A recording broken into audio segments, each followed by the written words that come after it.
So it was a year ago, March 18th, 2024.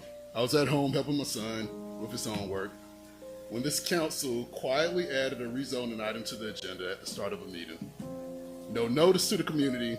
There was no public hearing, no transparency. The residents had no idea that action would be taken on a particular piece of land. The last-minute move paved the way for NetZero Energy, a multi-billion-dollar company, to build a battery storage facility in the neighborhood I grew up in. To make matters worse, this community was deceived with the promise of a $1.6 million grant that would supposedly accompany this rezoning. We later learned it was nothing more than a contingency agreement, money the city would get only if they sold out its residents by approving this facility. Since 2021, this community has had concerns about safety, transparency, and the risks of this project that it imposes on its residents.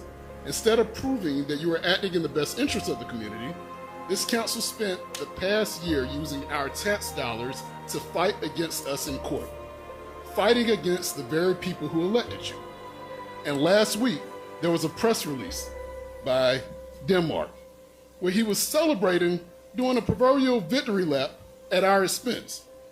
Let's be clear, this case wasn't dismissed because the rezoning was done properly. It was dismissed because we didn't file a grievance within 30 days. That's it. We simply didn't call out your horse manure fast enough. But let me make one thing very clear. We're not backing down. We will appeal. I want to thank the near 100 people that helped us raise $15,000 to fight this the first round. I want to let you know that we need your help again. Because in the last year, April 29th in Kearney Mesa, California, a battery storage facility caught fire. May 15, 2024, in Alta Mesa, California, a massive fire burned for over a week. July 17th in Santa Ana, another battery facility like this caught fire, forcing the evacuation of several blocks. September 5th in California, a battery storage facility caught fire, forcing 1,200 people to evacuate while toxic fumes filled the air. January 16th of this year in Moss Landing, California, one of the largest battery storage sites in the country burned for days, sending thick black smoke over Monterey Bay. And let's not forget, September 29th, though it wasn't a battery storage facility, just up the road in Conyers, a biolab caught fire. I stepped out onto my back porch and I smelt and saw the smoke 45 miles away. Thank you, sir. Thank you, sir. Anybody want to give me time? We got a lot of time on the clock. It's 21 minutes left. Thank you, sir. Thank you, sir.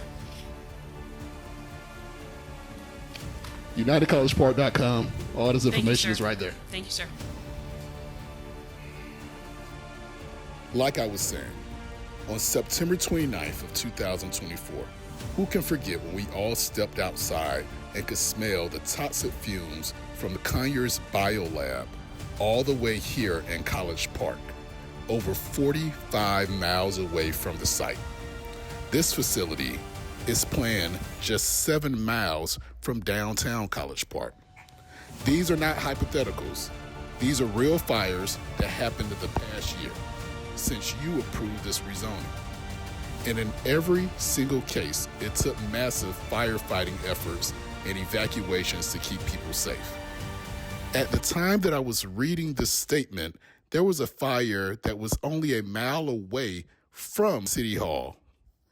It took firemen from College Park, Hateville, East Point, and Atlanta to contain the fire. Meanwhile, this council refuses to even acknowledge the risks. No independent safety studies, no mitigation plan for people who will be living next to this facility. And while Councilwoman McKenzie loves to claim that her predecessor supported this project, she conveniently leaves out the fact that he also pushed for a special set of safety precautions that were never included in the final rezoning. So why are we appealing? Because there is competing case law that says when a piece of land is rezoned improperly, the rezoning is invalid. And when this council rezoned this land, there was no public hearing. They betrayed this community. And now, Instead of fixing the mistake, you're patting yourselves on the back. If you want to learn more and join this fight, please log on to unitedcollegepark.com. We will continue to fight, and we will hold every single one of you accountable. Thank you.